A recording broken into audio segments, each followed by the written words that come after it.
Hello दोस्तों, स्वागत है आपका फिर से।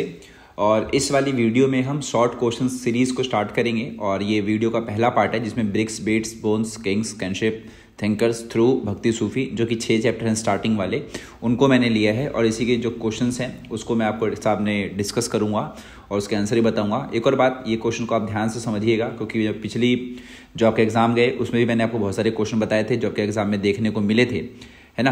तो मैं चाहूँगा वीडियो को स्किप ना करें और वीडियो को पूरा देखें। और चलिए फिर इसको भी स्टार्ट करते हैं। और एक और बात, अगर आपने MCQ नहीं देखे हैं तो वो भी वीडियोस आ चुकी हैं, तो वो दोनों ही वीडियो आप देख लेना जिसमें मैंने 6 चैप्टर करके पार्ट 1 और पार्ट 2 में कवर किया है जो आपका हिस्ट्री है। और फिलहाल अभी हम बात करेंगे शॉर्ट क्वेश्चंस की, तो पहले हम इसको देखते हैं और बाद में शॉर्ट क्वेश्चंस के बाद हम जो सेकंड पार्ट है आपका इसका शॉर्ट क्वेश्चन का वो लेकर के आऊँगा और उसके बाद लॉन्ग क्वेश्चंस आएंगे, वो भी आप देखना, ठीक है। तो 5-6 वीडियोस टोटल आएंगी एग्जाम से बहुत पहले, तो प्लीज़ आप वो सारी की सारी देख लेना ताकि आपको रिग्रेट ना हो भाई एग्ज़ाम में क्या आ गया अजीब सा। खैर चलिए स्टार्ट करते हैं इसको। देखिए पहला क्वेश्चन है, how can you say that the people of Mohenjodaro were concern about their privacy.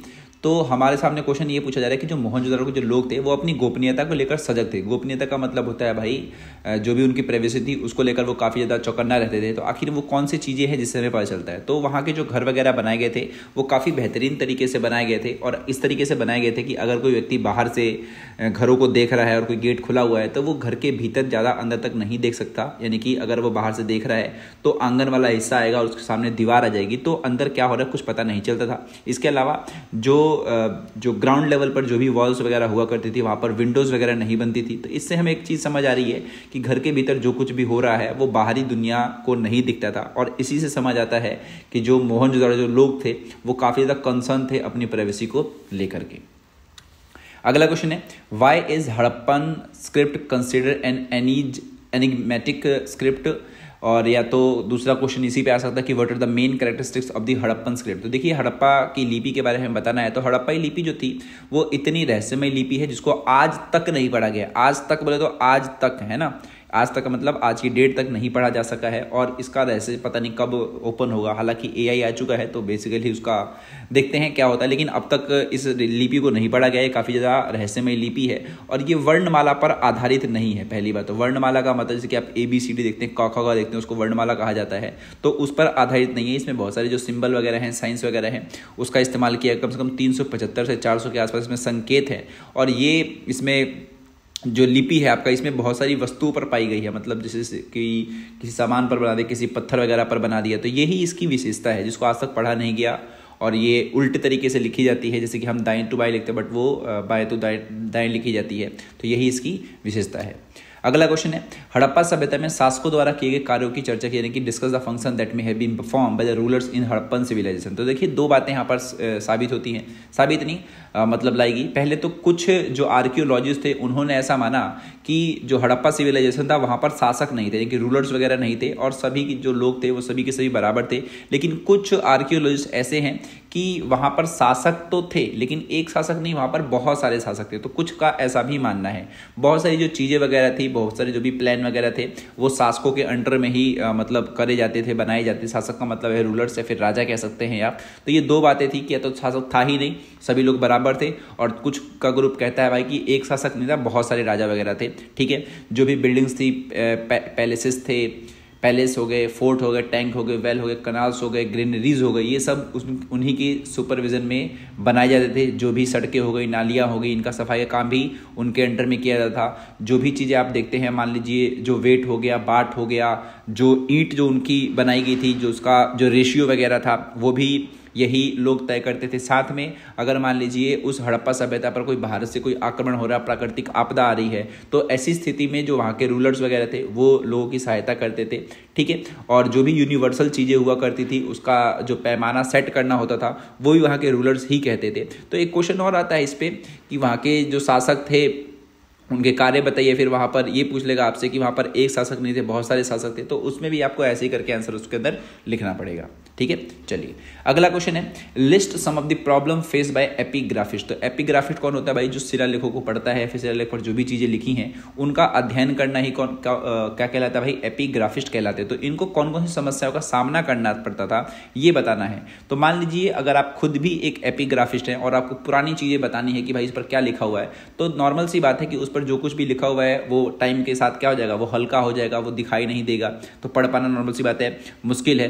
कभी कभी क्या होता था भाई कि जो कुछ भी आपको पढ़ रहे हो वो बेसिकली आप अंदाजा ही लगा रहे हो, तो कभी कभी अलग अलग चीज़ें भी सामने आती थी। कुछ शिलालेख ऐसे भी थे जो टूट गए थे या फिर अधूरे थे, तो उसका पूर्ण जानकारी दे पाना काफ़ी ज़्यादा मुश्किल पाया जाता था। बहुत सारी लिपियाँ या फिर भाषाएं ऐसी थी जिनको पढ़ पाना बहुत ज़्यादा मुश्किल था, और एक सटीक आंसर देना या फिर स्पष्ट आंसर देना कि भाई आखिर जो इंस्क्रिप्शन है उस पर एक्यूरेटली लिखा क्या है, इसके बारे में बताना काफ़ी ज़्यादा मुश्किल पाया जाता था। तो ये सब जो दिक्कतें थी वो एक एपिग्राफिस्ट को होती थी। अगर आप ये खुद भी चाहे तो अपनी कोई 20 साल पुरानी किताब उठाइए, उसको जरा पढ़ करके देखिए, तो नॉर्मल सी बात है आपको कुछ चीज़ें समझ नहीं आएंगी। तो वही समझना है आपको कि एपिग्राफिस्ट को कौन कौन सी समस्याओं का सामना करना पड़ता था। अगला क्वेश्चन है, James Prinsep provide a new direction of Indian political history how. तो जो जेम्स प्रिंसेप थे उन्होंने भारतीय राजनीतिक इतिहास को एक नई दिशा दी, कैसे दी? तो देखिए भाई, जो जेम्स प्रिंसेप थे इन्होंने ब्राह्मी और खरोष्टी लिपि को एक तरीके से पढ़ पाए, इसका जो अर्थ है वो निकाल पाए, क्योंकि ब्राह्मी और खरोष्टी लिपि को पढ़ पाना ही बहुत ज़्यादा मुश्किल था। लेकिन 1838 में जेम्स प्रिंसेप ने इसका अर्थ निकाला, और इसके अर्थ निकालने के बाद जितने भी सोर्सेस थे, हालांकि मौर्य सम्राट के टाइम पर, मौर्य सम्राट अशोका के टाइम पर क्या था, जो मौर्य साम्राज्य है उस टाइम बहुत सारी जो जानकारियां थी वो इसी भाषा में लिखी गई थी, ब्राह्मी या फिर खरोष्टी में। तो इन सब को पढ़ पाने की वजह से क्या हुआ कि उन सब चीज़ों के बारे में भी जानकारी वगैरह प्राप्त होना स्टार्ट हो गया, और हमारे पास बहुत सारी अलग अलग जानकारियां आने लगी हमारे इतिहास से जुड़ा हुआ। इसीलिए कहा जाता है कि जो जेम्स प्रिंसेप हैं उन्होंने एक तरीके से इंडियन पॉलिटिकल हिस्ट्री को एक नया मोड़ दिया है, फिर एक नई डायरेक्शन दी, एक नई दिशा दी। अगला है, describe any 5 feature of the mahajanapada, यानी कि महाजनपद की कोई 5 विशेषताएं हमें बतानी है। तो जो महाजनपद थे बेसिकली, जैसे कि मान लीजिए आज के टाइम पर आप राज्य देखते हैं, तो उसी टाइम पर जो पहले के जो जनपद हुआ करते थे, जो बड़े बड़े राज्य हुआ करते थे, उनको ही महाजनपद बोला जाता था। तो वहाँ पर राजा शासन करते थे या फिर कुछ लोगों का ग्रुप शासन करता था। वहाँ पर जो राजधानियाँ वगैरह होती थी उनको एक तरीके से फोर्टिफाइड करके रखा जाता था ताकि उनकी सुरक्षा हो सके। इसके अलावा हर एक जो महाजनपद है उसके पास खुद की अपनी अपनी सेनाएं हुआ करती थी, लोगों से टैक्स लिया जाता था, और जो धर्म सूत्र है उस पर जो भी नियम वगैरह लिखे हुए थे उसी नियम के थ्रू उस पूरे के पूरे इलाके को चलाया जाता था। जो राजा था वो मेन हुआ करता था। तो अगर आपने महाभारत अगर देखा है तो उस महाभारत में भी अलग अलग महाजनपदों के नाम आते हैं। पांचाल नरेश सुना होगा आपने, गांधार नरेश सुना होगा, तो ये सब क्या है, ये सब उन्हीं महाजनपदों के नाम है। एक जो फेमस महाजनपद बताया जाता है मगध वाला, मगध जो महाजनपद था वो सबसे ज़्यादा जो था वो पावरफुल महाजनपद था, है ना। तो अगर आपने ये क्वेश्चन भी पढ़ रखा है मगध वाला तो वो भी आप कर लीजिएगा। खैर अगले क्वेश्चन पे चलते हैं। अगला क्वेश्चन है, mention rules of marriage as mention in the early text, यानी कि प्राचीन ग्रंथों में विवाह के कौन कौन से नियम बताए गए हैं। तो बहुत सारे तरीके थे, लेकिन जो अगर आपकी किताब है उस किताब में आप देखना एक ब्लू बॉक्स दिखाता है एनसीईआरटी किताब में, उसी तरफ नियम लिखे गए हैं। तो इसमें विवाह के कौन कौन से तरीके हैं भाई? तो बेटी को महंगे वस्त्र पहनाकर और आभूषणों से समाहित करके उसे उपहार में देना, यानी किसको उपहार में देना भाई? जो लड़का पक्ष है उसको। इसके अलावा दूसरा तरीका है कि पिता द्वारा बेटी को उस समय उपहार में देना जब वह युगल से कहे तुम दोनों मिलकर अपने कर्तव्यों का पालन करो, ये दूसरा तरीका है। तीसरा है कि after having as much wealth as he can afford to the kinsman to the bribe herself, यानी कि जितना संभव हो सके उतना धन कन्या और उसके रिश्तेदारों को देना, मतलब बेसिकली जो क्या कहते हैं उसको दहेज कहा जाता है। तो उस टाइम भी ये सिस्टम था, तो एक ये तरीका था। और एक और कौन सा है कि एक युवती और उसके प्रेमी के बीच स्वैच्छिक मिलन अगर हो जाता है तो वो भी आपका क्या है, एक विवाह का नियम ही है। तो इस तरीके से टोटल वहाँ पे वैसे 8 थे, और स्टार्टिंग के जो 4 थे वो ब्राह्मणों ने जो बताए थे वो उत्तम बताए थे, ठीक है। तो ये कुछ तरीके हैं उस टाइम विवाह के कि इन तरीकों से एक जो शादी थी उसकी जो रस्म हुआ करती थी वो पूर्ण मानी जाती थी, ठीक है। चलिए अगला है, वीएस सुथंकर कौन थे और महाभारत को समझने में उनका क्या योगदान था। तो देखिए जो वीएस सुथंकर थे वो बहुत ही बड़े संस्कृत के विद्वान थे। इनकी टीम ने ही महाभारत का आलोचनात्मक संस्करण तैयार किया था, और उन्होंने अलग अलग जो भी लिपियों में संस्कृत पांडुलिपियाँ थी उसको इकट्ठा किया, उनको उसका अर्थ बताया और फिर उसको दोबारा से रिपब्लिश किया अलग अलग क्षेत्र में, और यही इनका योगदान भी बताया जाता है। अगला क्वेश्चन है, how is Mahabharata a dynamic text, यानी कि महाभारत जो आपका एक वो गतिशील ग्रंथ क्यों है ना। तो गतिशील ग्रंथ होने का अर्थ यही है कि ये जो आपका महाभारत है वो बहुत सारी अलग अलग वैरायटीज ऑफ लैंग्वेज में लिखा गया है। इसमें बहुत सारे जो कहानियां हैं विशेष क्षेत्रों में उत्पन्न हुई। विशेष क्षेत्र का मतलब क्या है कि भाई अलग अलग जगह पर, ये केवल एक जगह की कहानी नहीं है, पूरे के पूरे अलग अलग महाजनपद की कहानी है, ठीक है। तो several story originate in a specific region, ठीक है। अगला क्या है कि मुख्य कथा को कई बार अलग अलग तरीकों से बताया गया है, क्योंकि अगर आप महाभारत को भी देखते हैं तो उसमें बहुत सारी कहानी आपको देखने को मिलती है। और एक चीज और है कि जो महाभारत की जो रचना है वो समय के साथ साथ विभिन्न चरणों में हुई। ये नहीं है कि मतलब एक ही बार में सब कुछ लिख दिया है, लेकिन इसका तो इन्हीं बातों से ये बात सिद्ध होती है कि जो महाभारत आपका है वो एक डायनेमिक टेक्स्ट है, यानी कि एक वो गतिशील ग्रंथ है। ओके, चलिए अब बात करते हैं what are the main principle of Jainism. तो जैनिज्म जो आपका है इसके मुख्य सिद्धांत पूछे गए हैं, जैन धर्म के मुख्य सिद्धांत। तो जैनिज्म ने अपने विचार में बताया कि जो पूरा का पूरा जो विश्व है, यानी कि जो एंटायर वर्ल्ड है वो पूरा का पूरा क्या आपका वो एनिमेटेड है। एनिमेटेड का मतलब होता है वो जीवित है, यानी कि हर एक चीज में क्या है, जीवन है। जो भी चीज आप देखते हैं आपके नजरों के सामने, जितनी भी चीजें आप देख रहे हैं, चाहे पत्थर हो, पहाड़ हो, पेड़ में तो वैसे जीवन होता ही है, नदी हो, तो इन सभी चीजों में जीवन होता है और उन सब में चेतना है ना। तो और दूसरा इन्होंने बताया कि जन्म और जो पुनर्जन्म है वो होता है वो हमारे कर्म के आधार पर, यानी कि जैसा हम कर्म करते हैं उसी आधार पर हमें जन्म मिलता है, फिर पुनर्जन्म मिलता है, यानी कि the cycle of birth and the rebirth is shape through karmas. अगला है कि अहिंसा is the supreme virtue of this religion. तो ये अहिंसा पर बहुत ही ज्यादा एक तरीके से ध्यान रखते हैं। अहिंसा का मतलब यही है कि आपको किसी भी चीज़ को नुकसान नहीं पहुंचाना है, चाहे वो कीट हो, कोई पतंग हो, या फिर मान लीजिए कोई जानवर हो, हमें किसी भी चीज़ को नहीं मारना चाहिए। तो बेसिकली ये जैन धर्म का मुख्य सिद्धांत है। चलिए अगला क्वेश्चन है, व्हाट डू मीन बाय धर्म चक्र परिवर्तन। तो धर्म चक्र परिवर्तन से आप क्या समझते हैं, ये पूछा था। देखिए जो धर्म चक्र परिवर्तन है इसका अर्थ होता है कि धर्म के चक्र को गति देना, है ना। धर्म का चक्र क्या है, मतलब वही है कि जो भी आपका जो जीवन वगैरह है, जो आपका काम है बेसिकली उसी को एक तरीके से कॉन्टिन्यूअस रखना। और ये जो आपका है वो महात्मा बुद्ध द्वारा निर्वाण प्राप्त करने के बाद दिया गया पहला धर्मोपदेश है, ठीक है। चलिए अगला क्वेश्चन देखते हैं, और डिस्क्राइब हीनयान एंड महायान। तो हीनयान और महायान का हमें अर्थ बताना है। तो देखिए जो महायान वर्ड है, तो पहली शताब्दी ईस्वी तक बौद्ध विचारों में जो परिवर्तन हुए उन्हें महायान कहा गया। और महायान वे लोग भी थे या फिर ग्रुप ऑफ पीपल था जिन्होंने महात्मा बुद्ध को एक तरीके से मूर्ति के रूप में पूजा किया, तो वो हो गए आपके महायान। लेकिन जो हीनयान है उन लोगों ने क्या किया, जो भी पुरानी परंपराएं थी उसी का पालन किया, उसे हीनयान कहा गया। यानी कि आप ये कह सकते हैं कि जो महायान है वो एक ऐसा ग्रुप ऑफ पीपल है जो महात्मा बुद्ध को भगवान के रूप में मानता है और उनको पहले के समय के हिसाब से उसमें जो भी चीज़ें हैं उसको मानता है, ठीक है। पहले नहीं, मतलब जो ईस्वी शताब्दी तक। और जो हीनयान है ये लोग एकदम शुरुआत वाली जो परंपरा थी, एकदम पुरानी परंपरा थी, उसी का पालन करते हैं और ये महात्मा बुद्ध को एक नॉर्मल इंसान समझते हैं, उनको हीनयान कहा गया, ठीक है। तो यही मेजर डिफरेंस बताया जाता है महायान में और हीनयान में। ठीक इसी तरीके से जो आप जो जैनिज्म देखते हैं, इस जैनिज्म में भी दो होता है, एक होता है आपका श्वेतांबर और एक होता है आपका दिगंबर, ठीक है। श्वेतांबर वे होते हैं जो सफेद कपड़े पहनते हैं, ठीक है, और जो दिगंबर होते हैं उनके शरीर पर बिल्कुल भी वस्त्र नहीं होते हैं, तो वो एक तरीके से पूरी तरीके से नग्न होते हैं। श्वेतांबर और दिगंबर ये जैन धर्म की शाखा है। तो ठीक इसी तरीके से जो आपका बौद्ध धर्म है, इस बौद्ध धर्म की भी दो शाखाएं हैं, हीनयान और महायान, ठीक है। तो महायान कौन है, जो पहली शताब्दी ईस्वी तक बौद्ध विचारों में जो भी परिवर्तन हुए और उन परिवर्तन को जिन्होंने माना और जिन्होंने भगवान बुद्ध की मूर्ति की पूजा करी, उनको महायान बोला गया। और हीनयान कौन है भाई, जो लोग पुरानी परंपराओं का पालन करते थे उन्हें हीनयान कहा गया। चलिए अगला क्वेश्चन है, what do you mean by kutagarashala basically.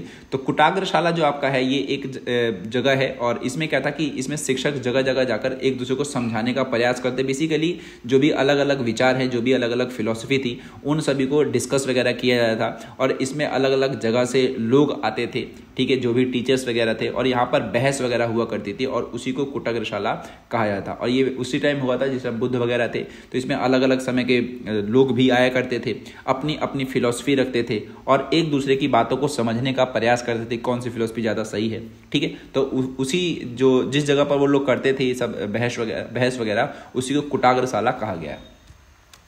चलिए अगला क्वेश्चन है, why is the mid first millennium before Christ era regarded as turning point in the world history. तो पहली सहस्त्राब्दी ईसा पूर्व को विश्व इतिहास में मोड़ का समय क्यों मनाया जाता है? तो देखिए ये जो एक ऐसा समय था जिस समय पहली बात तो लोहे का इस्तेमाल होना स्टार्ट हुआ था, साथ में इस समय अलग अलग विचारक जो थे वो बहुत ही ज़्यादा बड़े स्तर पर उभरे, जैसे कि ईरान में जरतुस्त आए, चीन में कन्फ्यूशियस आया, ग्रीस में सुकरात, प्लेटो, अरिस्तु, ये सब बहुत बड़े बड़े विचारक हैं भाई। इन्हीं के आधार पर पूरी की पूरी दुनिया चल रही है। इन्होंने इतनी सारी थ्योरीज वगैरह दी, इन्होंने अलग अलग शासन करने के तरीके दिए, अलग अलग विचारधाराएं दी, ठीक है। तो इन्हीं के आधार पर ये जो चीज़ें थी ये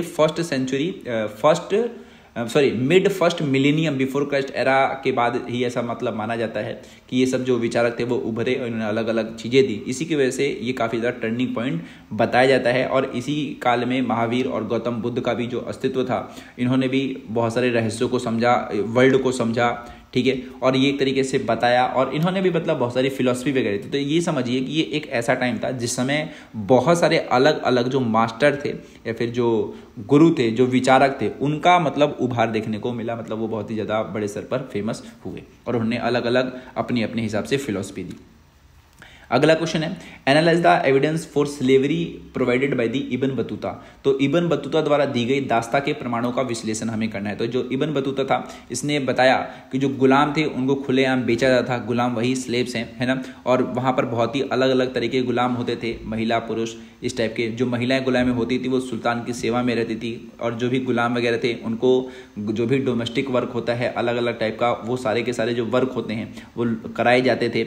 और महिला गुलामों को अमीरों पर नजर रखने के भी नियुक्त किया था। आपने देखा भी होगा, क्योंकि जो पुरुष होता है बेसिकली महिलाओं के चंगुल में आसानी से फंस जाते हैं, तो इसलिए उनको एक तरीके से उसके क्या कहते हैं, कुछ कहते हैं ना उसके, खुफिया जासूस टाइप का, तो वो जो आपका है वो महिलाओं को बनाया जाता था और इनका इस्तेमाल इन सब चीज़ों में भी किया जाता था। बहुत सारे वहाँ पर रीति रिवाज और भी थे। बहुत सारे लोग किसी को गिफ्ट के रूप में भी गुलामों को दे दिया करते थे। तो अगर आप बहुत सारी पुरानी मूवीज़ वगैरह भी देखेंगे ना, तो उसमें गुलामों के बारे में आपको पता चलेगा कि गुलामों को सरेआम या फिर खुलेआम मार्केट में बेचा जाता था। अगर आपने मूवी देखी होगी अजूबा मूवी, अगर आप देखते हैं, अजूबा किसकी मूवी है? अमिताभ बच्चन की एक मूवी है, उसमें भी जो ये सब चीज़ें हैं वो उसके अंदर दिखाई गई हैं। चलिए अगला है, राइट अ नोट ऑन किताब उल हिंद। ठीक है, तो किताब उल हिंद जो आपका है वो उसके हमें बारे में, उसके ऊपर हमें जो टिप्पणी है वो हमें करनी है। तो जो किताब उल हिंद थी वो अरेबिक भाषा में अल बिरूनी ने लिखी थी और इसने को काफ़ी उसने आसान भाषा में लिखा था ताकि जो भी इसको पढ़े उसको समझ पाए। इसमें कुल 80 अध्याय थे जिसके में अलग अलग विषय थे, जैसे कि धर्म, दर्शन मतलब फिलोसफी, जो भी वहाँ के कस्टम्स हैं, सोशल लाइफ है, मेट्रोलॉजी है मतलब मापन विज्ञान बेसिकली, कि मतलब 1 सेंटीमीटर 1 किलो 2 किलो ऐसा जो भी चीज़ें होती हैं, इन सब का समावेश है इसकी किताब में, जिसमें टोटल कितने चैप्टर बताया मैंने, 80। और हमेशा ये क्या करता कि जब भी ये कुछ लिखता, कोई भी चीज़ अगर लिखता किसी बारे में, तो हमेशा ये एक प्रश्न की शुरुआत करता, फिर उसके बारे में डिस्क्रिप्शन वगैरह देता, और कई बार इसको बाकी की जो देश हैं उन देशों में इसके बारे में मतलब उसकी एक तरीके से कंपैरिजन करके उस चीज़ के बारे में लिखता। तो यही था भाई किताब उल हिंद, जो कि अल बिरूनी ने अरेबिक भाषा में लिखी थी। चलिए अगला क्वेश्चन है, describe the social condition of India as describe by Al Biruni in the 12th century. यानी 21वीं बोल रहा हूँ सॉरी मैं, कि 12वीं शताब्दी में या फिर 12वीं सदी में अल बिरूनी द्वारा वर्णित भारत की सामाजिक स्थिति का हमें वर्णन करना है। तो अल बिरूनी ने समाज के बारे में क्या क्या लिखा वो हमें बताना। देखिए, तो उस टाइम जो भारत का आपका अगर आप समाज देखते हैं तो उस टाइम बाल विवाह बहुत ज़्यादा बड़े स्तर पर प्रचलित था, यानी कि चाइल्ड मैरिज जो थी वो हुआ करती थी, और अभी भी बहुत सारे जो राज्य हैं वहाँ पर भी होती है। हालांकि अब तो नियम वगैरह बना दिए गए हैं। अगर आपने बालिका बधू देखा होगा तो वो भी एक चाइल्ड मैरिज का हिस्सा है। उस टाइम विधवाओं को पुनर्विवाह की अनुमति नहीं थी, यानी कि जो विधवाएं थी उनको दोबारा से शादी करने का अलाउ नहीं था, और साथ में सती प्रथा हुआ करती थी, यानी कि अगर आपका पति मर गया है तो आपको साथ में उसके जलना पड़ेगा। और उस टाइम बहुत सारे वहाँ पर भगवान भी थे हमारे भारतीय समाज में, और अल बिरूनी ने लिखा कि जो बहुत सारे अशिक्षित लोग थे, बेसिकली अनकल्चर्ड लोग, वो ऐसा मानते थे कि वो बहुत सारे भगवानों को मतलब पूजते थे, और जो शिक्षित वर्ग था वो केवल एक ही ईश्वर में विश्वास रखता था। ऐसा अल बिरूनी ने अपनी किताब में बताया। ठीक है। और इसके अलावा उस टाइम जो था कोई भी एक कोई लोकप्रिय धर्म नहीं था भारत में आज के टाइम पर, जैसे कि हिंदू को काफ़ी ज़्यादा सुप्रीम या फिर पॉपुलर बताया जाता है एक तरीके से, क्योंकि यहाँ पर जनसंख्या सबसे ज़्यादा है। तो इस आधार पर यहाँ पर अभी पॉपुलर रीजन में आपको रिलीजन में हिंदू धर्म मिल जाएगा, बेसिकली सनातन धर्म, ठीक है। लेकिन स्टार्टिंग के टाइम पर ऐसा नहीं था। और इसके अलावा उस टाइम पूरे भारतीय समाज में, फिर जो भारतीय उपमहाद्वीप आप देखते हैं, इसमें टोटल 42 यानी 42 जो धर्म थे वो प्रचलित थे। और जो आपका हिंदू धर्म है वो अलग अलग संप्रदायों में बटा हुआ था। और यही लिखा किसने भाई? अल बिरूनी ने भारत की सामाजिक स्थिति का जो उसने वर्णन किया था। चलिए अगला क्वेश्चन है, सिलसिले से क्या अभिप्राय है, या फिर सिलसिला आपका चेन जिसको हम कहते हैं चेन, ठीक है। What is mean by chain? और when did formation of Sufi silsilas begin in the Islamic world? देखिए जो सिलसिला जो शब्द है आपका, इसका अर्थ होता है एक चेन या फिर एक जंजीर आप कह सकते हैं, जो कि दो लोगों के बीच के रिश्ते को बताता है। फिर रिश्ते का जो प्रतीक है, यानी शेख जो होते हैं, शेख कौन होता है भाई? टीचर, और उसका एक जो मुरीद होगा उसके बीच का जो संबंध है वही बताता है किसको? सिलसिला के बारे में, ठीक है। और जो सिलसिला जो शब्द आपका है, फिर जो ये जो रिलेशन है वो 12वीं शताब्दी में ही मतलब एक तरीके से फला फूला था। और शुरुआत में 2 सिलसिले हुए जो काफ़ी जो फेमस हुए। एक था आपका सिलसिला जिसको कहते हैं सिलसिला जो था, एक था चिश्ती सिलसिला और दूसरा था सुहरावार्दी सिलसिला, ठीक है। तो ये इंग्लिश में भी आपको ऐसे ही लिखना है, सिलसिला को भी सिलसिला आप लिख सकते हैं बेसिकली। और चिश्ती और सुहरावार्दी जो सिलसिला थे वो काफ़ी ज़्यादा फेमस हुए। और सिलसिला का मतलब क्या बताया मैंने आपको, कि जो आपका टीचर है यानी कि शेख और जो मुरीद है उसके बीच का रिलेशनशिप, यानी कि उसके बीच का जो भी रिश्ता वगैरह है उसको ही कहा जाता है सिलसिला, ठीक है।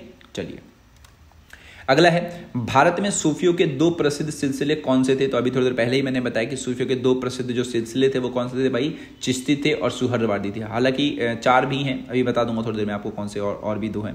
अगला है, वह कौन से सूफी संत है जिन्होंने चिश्ती सिलसिले की स्थापना की और अंत में वहाँ कहाँ पर बस गए? कहाँ पर बस गए पूछा गया है। तो जो सूफी सेंट थे आपके उसके बारे में क्वेश्चन पूछा गया है। तो जो चिश्ती सिलसिला आप देखते हैं वो शेख मोइनुद्दीन चिश्ती इनके ही नाम पर है। अगर आप सरनेम देखेंगे तो मोस्टली क्या होता है कि जो भी सरनेम वगैरह होता है उसी आधार पर ये सिलसिले की शुरुआत होती है। तो शेख मोइनुद्दीन चिश्ती जो थे वो चिश्ती सिलसिला के फाउंडर थे। और बाद में अजमेर शरीफ जो आप सुनते हैं वो शेख मोइनुद्दीन चिश्ती की वहाँ पर दरगाह देखने को मिलेगी, तो वो वहीं पर स्थापित हो गए थे, ठीक है। चलिए अगला क्वेश्चन है, भारत में सूफियों के 4 प्रसिद्ध संतों के नाम लिखे। तो 4 थे भाई, शेख मोइनुद्दीन चिश्ती, ठीक है, शेख कुतुबुद्दीन बख्तियार काकी, शेख निजामुद्दीन औलिया।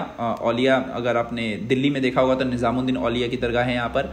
और एक है चौथा वाला शेख फरीदुद्दीन गंज ए शकर, ठीक है। तो ये भी आपका क्या है, अलग अलग 4 जो सूफी थे उनके बारे में है, ठीक है। फिर यहाँ पर बहुत सारी वो भी हैं, मज़ारे वगैरह भी हैं, ठीक है। तो ये हो गया हमारा 4 सूफी जो काफ़ी ज़्यादा प्रसिद्ध थे। और हमने जो पहली बुक है उसके जो शॉर्ट क्वेश्चन थे वो मैंने कवर कर लिए हैं, ठीक है।